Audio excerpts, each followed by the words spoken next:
अब मुकुल से लिया गया ये सुभद्रा कुमारी चौहान के द्वारा यहाँ पे कविता पुत्र वियोग में कवित्री सुभद्रा कुमारी चौहान मुख्य रूप से माँ और बेटे के बीच के प्रेम को बताती हैं, माँ और बेटे के बीच के प्रेम को प्रदर्शित करती हैं। इस कविता में यह बताया गया है कि कैसे एक माँ 9 महीने अपने बेटे को गर्भ में रखती है और बच्चे के जन्म के बाद भी कैसे अपने सीने से चिपका करके रखती है। ठंडी के दिनों में माँ का व्यवहार बेटे के साथ कैसा होता है, वह अपने बेटे को कुछ क्षण के लिए, कुछ देर के लिए भी अपने गोद से नहीं उतारती है नीचे, ताकि बेटे को ठंड न लग जाए, बेटे को सर्द न लग जाए। जब रात में बच्चा माँ के साथ सोया रहता है और रात में जब वह कर देता है और बिस्तर भीग जाता है तो उस भीगे हुए बिस्तर में खुद को सो लेती है और बेटे को सूखे में सुलाती है। इन सभी बातों का चित्रण सुभद्रा कुमारी चौहान ने बड़ी ही अच्छे ढंग से इस पुत्र वियोग नामक कविता ने की है। लेकिन जब इतना कुछ करने वाली माँ एक बेटे के साथ इतना कुछ करती है, सब कुछ करती है, यहाँ तक कि अपने बेटे के भलाई के लिए, अपने बेटे की लंबी उम्र के लिए, अपने बेटे की अच्छी जिंदगी के लिए देवी देवताओं का पूजा अर्चना आराधना भी करती है, लेकिन उसके बाद भी वह बेटा बिना समय के ही असमय उस माँ को छोड़कर जब चला जाता है तो उस माँ के ऊपर कितना कष्ट होता है, क्या क्या पीड़ाएं होती है, क्या क्या वेदनाएं होती है। उन सभी वेदनाओं को पुत्र वियोग नामक कविता में सुभद्रा कुमारी चौहान ने बड़ी ही सहज और साधारण भाषाओं में प्रस्तुत करने का प्रयास किया है। तो हम पढ़ेंगे आज सुभद्रा कुमारी चौहान के द्वारा लिखा गया पुत्र वियोग नामक कविता। आज दिशाएं भी हंसती है उल्लास विश्व पर छाया, मेरा खोया हुआ खिलौना अब तक मेरे पास न आया। शीत न लग जाए इस भय से नहीं गोद से जिसे उतारा, छोड़ काम दौड़ कर आई माँ कहकर जिस समय पुकारा। थपकी दे दे जिसे सुलाया, जिसके लिए लोरिया गाई, जिसके मुख पर जरा मलिनता देख आंख में रात बिताई, जिसके लिए भूल अपनापन पत्थरों को भी देव बनाया, कहीं नारियल दूध बतासे कहीं चढ़ाकर शीश नवाया। ठीक है, आगे। फिर भी कोई कुछ न कर सका, छिन ही गया खिलौना मेरा, मैं असहाय दिवस बैठी ही रही उठ गया छोना मेरा। तड़प रहे हैं विकल प्राण ये, मुझको पल भर शांति नहीं है, वह खोया धन पा न सकूंगी, इसमें कुछ भी भ्रांति नहीं है। फिर भी रोता ही रहता है, नहीं मानता है मन मेरा, बड़ा जटिल नीरस लगता है सुना सुना जीवन मेरा। यह लगता है एक बार यदि पल भर को उसको पा जाती, जिसे लगा प्यार से सर सहला सहला कर उसे समझाती। मेरे भैया मेरे बेटा अब माँ को यूं छोड़ न जाना, बड़ा कठिन है बेटा खोकर माँ को अपना मन समझाना। भाई बहन भूल सकते हैं पिता भले ही तुम्हें भुलावे, किंतु रात दिन की साथिन माँ कैसे अपना मन बहलावे। तो सबसे पहले लिखा है आज दिशाएं भी हंसती है उल्लास विश्व पर छाया, मेरा खोया हुआ खिलौना अब तक मेरे पास न आया। आज दिशाएं भी हंसती है, क्योंकि ऐसे हम जानते हैं कि 4 दिशाएं हैं, लेकिन माना जाता है कि 10 दिशाएं। 10 दिशाओं को एक बार आपने सुना होगा कि तीनों लोग 10 दिशाओं हैं। तो 10 दिशाओं कहने का मतलब क्या है? 4 दिशाएं तो सबको ज्ञान है, बाकी 6 दिशाएं कौन सी है? हाँ, तो 10 दिशाओं में कहने का मतलब यहाँ पे 10 दिशाओं का चर्चा है ना, 4 दिशाओं का चर्चा है। बस कह रही कि आज दिशाएं भी हंसती है, यानी कि सभी दिशाओं में खुशी का माहौल है। 4 दिशाएं या 10 दिशाएं हंस रही है, क्योंकि उनके मन में किसी भी प्रकार का दुख और गम नहीं है। सबके पास खुशी का माहौल है, सभी दिशाएं खुशी से झूम रही है, खुशी से हंस रही है और है उल्लास विश्व पर छाया। और पूरे विश्व में खुशी का माहौल है, उल्लास का माहौल भरा हुआ है, यानी सभी दिशाएं, पूरे विश्व में खुशी का माहौल है और सभी दिशाएं खुशी के मारे हंस रही है। सभी दिशाओं में खुशी, सभी दिशाएं खुशी से गूंज रही है। लेकिन मेरा खोया हुआ खिलौना अब तक मेरे पास न आया। लेकिन इतने खुशी के माहौल में सभी लोग खुश है, पूरे विश्व पर खुशी का माहौल है, लेकिन मेरा जो खोया हुआ खिलौना है, क्योंकि माँ के लिए जो बेटा होता है वह खिलौना होता है। माँ उसको कभी डांटती भी है, पुचकारती भी है, प्यार भी करती है, दुलार भी करती है, गोद में बिठाकर खाना भी खिलाती है, दूध भी पिलाती है और गलती करने पे समझाती भी है, डांटती भी है, मारती भी है। तो कहीं ना कहीं बेटा जो होता है वह एक माँ के लिए क्या होता है? खिलौना के जैसा होता है, जो उसके साथ माँ एक खिलौने के जैसा बिहेव करके उसको समझाती है और धीरे धीरे उसको बड़ा करती है, सियाना करती है और उसे जीवन जीने के तरीके भी बताती है। तो एक माँ के लिए एक बेटा खिलौने के जैसा होता है, तो वह माँ कह रही है सुभद्रा कुमारी चौहान कि पूरे विश्व में खुशी का माहौल है, चारों दिशाओं में, 200 दिशाओं में खुशी की लहर दौड़ रही है, लेकिन इस खुशी के माहौल में भी मेरे पास सिर्फ और सिर्फ गम है, क्योंकि मेरा जो खिलौना जैसा बेटा है, मेरा जो खिलौना है वो अभी तक मेरे पास लौट करके नहीं आया है। शायद वो अभी मेरे पास होता तो मैं भी इस खुशी के माहौल में उनके साथ शिरकत करके मैं भी खुश होती, मैं भी उल्लास से भरी होती, मैं भी खुशियां मनाती। लेकिन पूरे विश्व में खुशी का माहौल है और मैं इस गम के घड़ी में, इस दुख की घड़ी में हूँ, क्योंकि मेरा जो खिलौना है, मेरा जो बेटा है, वो आज मेरे पास नहीं है। तो ये बेटा इस माँ से दूर हो जाता है और समय उसका निधन हो जाता है, उससे माँ से वह बेटा खो जाता है। तब वही माँ कह रही है कि ये वही बेटा है जिस बेटे के लिए मैंने क्या क्या नहीं किया था। देखिए क्या करिए, किसी तो न लग जाए इस भय से, नहीं गोद से जिसे उतारा, छोड़ काम दौड़ कर आई, माँ कहकर जिस समय पुकारा। ये वही माँ है, कह रही कि वही मेरा बेटा है जो कि मैं ठंडी का जब मौसम होता था, जब ठंडी का समय होता था, तो मैं अपने बेटे को एक क्षण के लिए भी अपने गोद से नीचे नहीं उतारती थी कि कहीं नीचे उतारूंगी तो ठंड का माहौल है, ठंड का मौसम है, बेटे को ठंड लग जाएगा, उसका तबीयत खराब हो जाएगा। तो इस डर से मैं अपने बेटे को कभी गोद से नीचे नहीं उतारती थी, कभी किसी विपरीत परिस्थिति में मैं उसे बैठा देती थी। लेकिन जैसे ही वो माँ कह करके मुझे बुलाता था, मैं दौड़ करके उसके पास चली आती थी। लेकिन वही बेटा आज मेरे पास नहीं है। आगे देखें, फिर वही मैं कह रहा हूँ कि सब बातें धीरे धीरे इस माँ को याद आ रहा है कि मैंने बेटे के साथ क्या क्या किया था। थपकी दे दे जिसे सुलाया, जिसके लिए लोरिया गाई, जिसके मुख पर जरा मलिनता देख आंख में रात बिताई। जो माँ होती है वो अपने बेटे को 9 महीने गर्भ में रखती है, अपने बच्चे को जन्म देती है, पालन पोषण करके बड़ा करती है, और वह बेटा जब बड़ा होता है, शादी विवाह हो जाता है, तो 18 बरस उम्र, 18-20 बरस के बाद आने वाली जो उसकी पत्नी होती है उसके बातों में आ जाता है और उस माँ को भूल जाता है जो 9 महीने उसको गर्भ में रखी है और पाल पोष करके जो बड़ा करती है, उस माँ को ही भूल जाता है। तो एक माँ 4-4 बेटों को जन्म देकर के उसका पालन पोषण कर लेती है, लेकिन जब माँ का पालन पोषण करने का समय आता है, माँ के जब देख रेख करने की बात आती है, तो वो 4-4 बेटे नाकाम हो जाते हैं और उस माँ का भी हिफाजत नहीं कर पाते। दे दे जिसे सुलाया, जिसके लिए लोरिया गाई, जिसके मुख पर जरा मलिनता देख आंख में रात बिताई। मैं वही मेरा बेटा है जो मुझसे दूर है, जिसको मैं जब उस बेटे को रात में नींद नहीं आया करती थी तो मैं उसे गोद में लेकर के थपकियां दिया करती थी, उसे लोरिया सुनाया करती थी। कौन सा लोरी कि चंदा मामा दूर के पूरा पकाए दूर के, आपने खाए थाली में मेरे बेटे को दे प्याली। इस तरह से लोरिया में सुनाया करती थी, लोरी सुना करके थपथपा करके उसे सुलाया करती थी। लेकिन आज का ना, आज माता लोग भी मॉडर्न हो गई है, बेटवा नहीं सुनता है तो ले बाबू मोबाइल देख ले, है कि ना। वही माँ कह रही है कि मेरा बेटा जब किसी कारण से नहीं सो पाता था तो मैं उसे गोद में लेकर के थपकियां दिया करती थी, उसे लोरिया सुनाया करती थी। जब लोरी सुनाती थी उसे थपथपाती थी, धीरे से थपकी देती थी तो बेटे को नींद आ जाता था।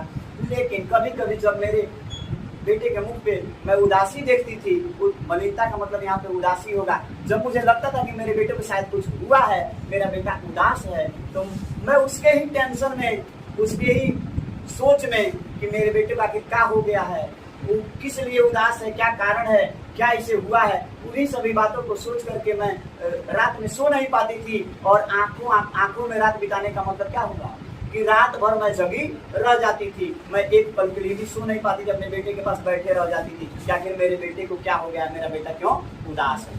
बात समझ आ रहा है?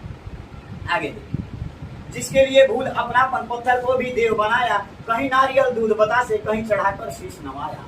ये वही बेटा था जिस बेटे के लिए मैंने क्या क्या नहीं किया, मतलब अपने बेटे के लिए कुछ अपनेपन को भी गंवा दी, और मैं उसी बेटे के लिए पत्थर को भी किसके समान माना, देवता मान लिया। पत्थर को भी देवता समझ करके मैंने उस पत्थर के मैंने पत्थर समान देवते को, यानी पत्थर को देवता समझ करके मैंने उस पर नारियल चढ़ाया, दूध चढ़ाए, बतासे चढ़ाए, क्या क्या नहीं किए, लेकिन ये सब चढ़ा करके मैं उनके सामने शीश नवाई, मैं उनके सामने अपना सर झुका करके प्रार्थना की, अर्जी लगाई कि हे ईश्वर, हे देवता, आप मेरे बेटे को स्वस्थ रखिएगा, प्रसन्न रखिएगा, उसकी उम्र को लंबा कीजिएगा, मेरे बेटे को जीवन में कभी किसी चीज का तकलीफ नहीं होना चाहिए, किसी बात का कष्ट नहीं होना चाहिए। इतना कुछ मैं अपने उस बेटे के लिए किया।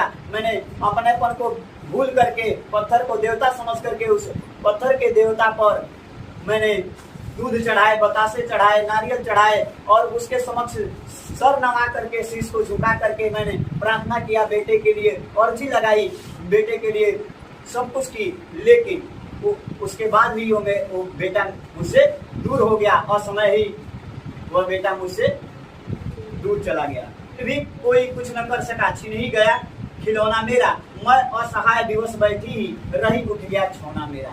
लेकिन इतना कुछ करने के बाद भी पत्थर को देवता समझ करके, अपनेपन को भूल करके, नारियल बतासे दूध चढ़ाने के बाद, शीश नवा करके बेटे के लिए प्रार्थना प्रेयर करने के बाद भी इन लोगों ने कोई कुछ नहीं कर पाया। इन लोगों ने मतलब किसी ने कुछ नहीं किया और मेरा जो खिलौना था, जो मेरा बेटा था, वो मुझसे दूर हो गया, मुझसे छिन गया, मेरे से दूर चला गया और मैं आज असहाय हूँ। मेरे पास कोई सहारा नहीं है। असहाय का मतलब क्या होता है? जिसका कोई सहारा नहीं है। असहाय हूँ, मैं विवश हूँ। विवश मतलब मजबूर। मैं असहाय हूँ, मजबूर हूँ, विवश हूँ और विवश होकर के मैं बैठी हुई हूँ, क्योंकि मेरा जो छौना है, यानी कि अक्सर वैसे तो पशुओं के बच्चे को छौना कहा जाता है, लेकिन यहाँ छौना का प्रयोग, क्वेश्चन भी पूछेगा आपसे कि कवित्री ने छौना शब्द का प्रयोग किसके लिए किया है? तो छौना शब्द का प्रयोग अपने बेटे के लिए किया है, ठीक है ना।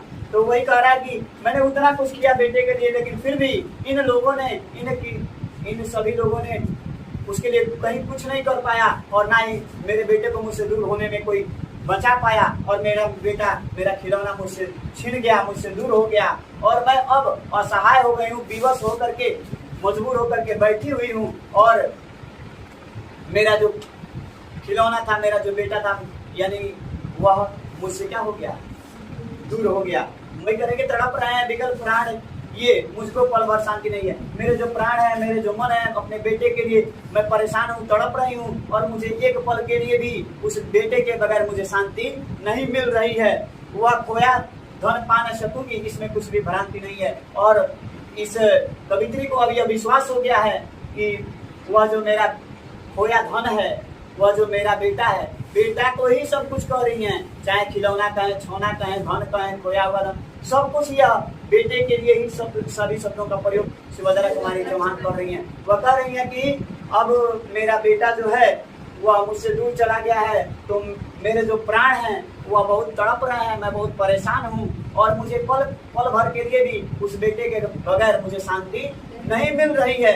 लेकिन अब वह शायद मेरा खोया हुआ धन, वह मेरा बेटा अब मुझे मिलने वाला भी नहीं है और इसमें कोई शक भी नहीं है, क्योंकि जो चला जाता है वह वापस लौट करके नहीं आता है। शायद अब कवित्री अपने मन को समझा भी रही है कि अब जो मेरा धन था वह मुझसे दूर हो गया, अब वो मुझे दोबारा मिलने वाला नहीं है और इसमें कोई शक भी नहीं है कि वह बेटा फिर मुझे दोबारा मिलेगा। आगे, फिर भी रोता ही रहता है, नहीं मानता है मन मेरा, बड़ा जटिल नीरस लगता है, सुना सुना जीवन मेरा। वही अपने मन को समझा रही हैं, लेकिन फिर कह रही हैं कि फिर भी रोता ही रहता है, नहीं मानता है मन मेरा। मैं इस बात को जानती हूँ कि जो मेरा बेटा है वह अब दोबारा, मेरा जो खोया हुआ धन है, मुझे मिलने वाला नहीं है, लेकिन मैं अपने मन को बार बार समझाती हूँ, लेकिन फिर भी मेरा मन जो है उस समझने का नाम नहीं लेता है, क्योंकि मैं अपने बेटे के लिए बहुत कुछ की थी और हर एक माँ अपने बेटे के लिए बहुत कुछ करती है। अपने माँ जो होती है अपने बेटे से बहुत प्रेम करती है, वह एक पल के लिए भी अपने बेटे को अपने से दूर नहीं रखती है। तो शायद इन्हीं सभी बातों की वजह से मैं अपने मन को बार बार समझा रही हूँ, लेकिन फिर भी मेरा मन मानने का नाम नहीं ले रहा है और मेरा मन एक पल भी मेरे बेटे के बगैर नहीं लग रहा है। तो इसलिए वह सोच करके कि मेरा बेटा मुझसे दूर हो गया है, इन्हीं सभी बातों को सोच करके मैं बार बार रोए ही जा रही हूँ। और यह जो मेरा जीवन अब है, जो कि बेटे के रहते बहुत सहज सरल लग रहा था, मेरे बेटे के असमय चले जाने के बाद मेरा जो जीवन है बड़ा ही जटिल हो गया है, बड़ा ही संकुचित हो गया है, बड़ा नीरस हो गया है। इसमें थोड़ा सा भी रस, इसमें थोड़ा सा भी मस्ती, इंजॉय और सुख नाम का चीज नहीं दिख रहा है। मेरा जो ये जीवन है बहुत कठिन, बहुत जटिल हो गया है और पूरा मेरा जीवन सुना सुना लग रहा है मेरे उस बेटे के घर। यह लगता है एक बार यदि पल भर को उसको पा जाती, जिसे लगा प्यार से सर सहला कर उसको समझाती। देखिए, अब ये कवित्री अपने मन को समझा रही है, मतलब समझा रही है, लेकिन फिर भी समझा नहीं पा रही है, रोए ही जा रही है, लेकिन फिर भी एक सांत्वना दे रही है अपने आप को। इसको सांत्वना, इसको कहे तो धैर्य दिलाने वाला भी कोई नहीं है, ये अपने आप को खुदे समझा रही हैं और क्या कह रही हैं कि यह लगता है एक बार यदि पल भर को उसको पा जाती। अगर कवित्री को ऐसा लग रहा है कि अगर एक बार को हमें बेटा जो मुझसे दूर हो गया है, जो मुझसे छिन गया है, जो असमय ही मुझसे दूर चला गया है, अगर वह एक बार के लिए भी मेरे पास आ जाता, मैं एक बार के लिए भी अगर उसको पा लेती तो फिर क्या करती। वही कवित्री कह रही है कि अगर ऐसा मुझे लगता है कि एक बार भी मैंने अपने उस खोए हुए बेटे को एक बार कुछ पल के लिए भी पा लेती तो क्या करती, जी से लगा प्यार से सर, उसको गले से लगाती, उसके सर को अपने सीने से लगाती और उसके सर को साला साला करके मैं उसको समझाती कि बेटा देखो एक माँ का कष्ट कितना कितना ज्यादा हो जाता है जब एक माँ का बेटा उससे दूर चला जाता है। मैं उसको समझाती कि बेटा ऐसे अपने माँ से दूर नहीं जाया जाता है, कि कोई बेटा अपने माँ से ऐसे दूर न हो, क्योंकि बेटे से माँ से बेटा जब दूर हो जाता है तो माँ को बहुत ज्यादा कष्ट होता है। तो इसको मैं उस बात को अपने बेटे को समझाती और कहती कि अब कभी भी तुम मुझसे दूर मत जाना। मैं उसको सीने से लगा करके, गले से लगा करके, उसके सर को सहला करके ये सारी बातों को समझाती कि बेटा तुम अब वादा करो कि तुम मुझसे कभी दूर नहीं जाओगे, क्योंकि तुम्हारे चले जाने के बाद मुझे बड़ा कष्ट होता है। तो हर एक माँ को अपने बेटे से दूर होने पर बहुत ज्यादा तकलीफ होता है, इसलिए तुम अब हमसे दूर नहीं जाओगे। ये कवित्री एक अपने आप को सांत्वना देते हुए कह रही है बात को।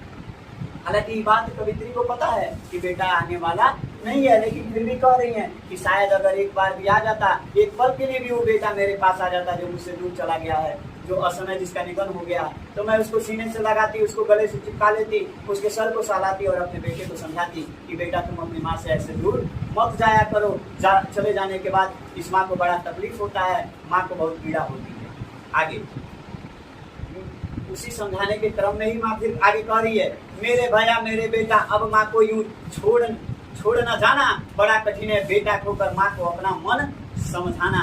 वही बात मैं कहती कि बेटा अब वादा करो, ये हमें प्रण दो कि अब तुम हम जब मेरे पास आ जाता मैं उससे कहती कि तुम मुझे ये उम्मीद दिलाओ, आशा दिलाओ कि अब तुम मुझे छोड़ करके यूं फिर वापस नहीं जाओगे, क्योंकि चले जाने के बाद अपने एक माँ को बिना बेटे के, बगैर बेटे के अपना मन समझा लेना बड़ा ही कठिन हो जाता है और उसका जीवन निरस हो जाता है, दुर्भर हो जाता है, उसका अपना ही जीवन एक बोझ लगने लगता है। तो इसलिए तुम अब ये वादा करो हमसे कि यूं छोड़ करके तुम कभी हमें वापस नहीं जाओगे। अगर वह वापस एक बार आ जाता, मेरे पास आ जाता, तो मैं उससे ये प्रण कराती कि तुम मुझे छोड़ करके कभी नहीं जाओगे, क्योंकि चले जाने के बाद से ये जो माँ का जीवन है बड़ा ही कठिन हो जाता है, बड़ा ही नीरस हो जाता है और अब बिना तुम्हारे अपने मन को समझा पाना ये बहुत ही मुश्किल हो जाता है। हम लोग एक दूसरे से प्रेम करते हैं, परिवार बिना प्रेम के नहीं चलता है, लेकिन ये कवित्री इन 4 पंक्तियों में स्पष्ट कर देती है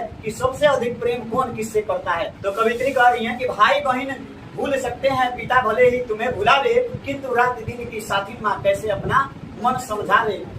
एक माँ कह रही है कि प्रेम सब लोग घर में करते हैं एक दूसरे से, भाई भी बहन से प्रेम करता है, तुम्हारी बहन जो है वो तुम्हारे न रहने पर भी अब तुमको क्या हो जाएगी, धीरे धीरे भूल जाएगी। एक पिता जो है वो भी अपने बेटे को धीरे धीरे भूल जाएगा। यानी भाई बहन तुमको भले ही भूल सकते हैं, पिता भी भले धीरे धीरे तुमको भूल जाएंगे, लेकिन दिन रात साथ में रहने वाली, तुमको सीने से चिपका करके रखने वाली, रात में बिस्तर पर साथ में सुलाने वाली, भीगे में खुद सो करके सूखे में तुमको सुलाने वाली, थोड़ी सी चेहरे पर उदासी और मलिनता देख करके खुद दुखी हो जाने वाली, रात भर तुम्हारे पास जग करके बैठने वाली और तुमको 9 महीने गर्भ में रखने वाली, जन्म देने वाली, ये रात दिन की साथी जो माँ है, जो कि जन्म के पहले से ही तुमसे प्रेम करते आ रही है, वह भला तुमको कैसे भूल सकती है, वह तुमको कैसे भुला सकती है। भले ही पिताजी तुमको भूल सकते हैं, भले ही तुम्हारे भाई बहन तुमको भूल सकते हैं, लेकिन तुम्हारे साथ जन्म के पहले से रिश्ता है, तुम्हारा जन्म नहीं हुआ था तब से मैं तुमसे प्रेम करती हूँ,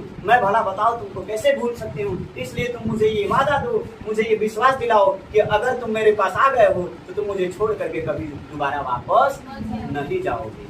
तो ये पुत्र वियोग नामक कविता है जो कि सुभद्रा कुमारी चौहान अपने बेटे के असमय अपने से दूर चले जाने पर इस कविता को लिखती हैं और ये अपने माध्यम से सारी माँ के प्रेम को, एक पुत्र के प्रति जो प्रेम होता है उस प्रेम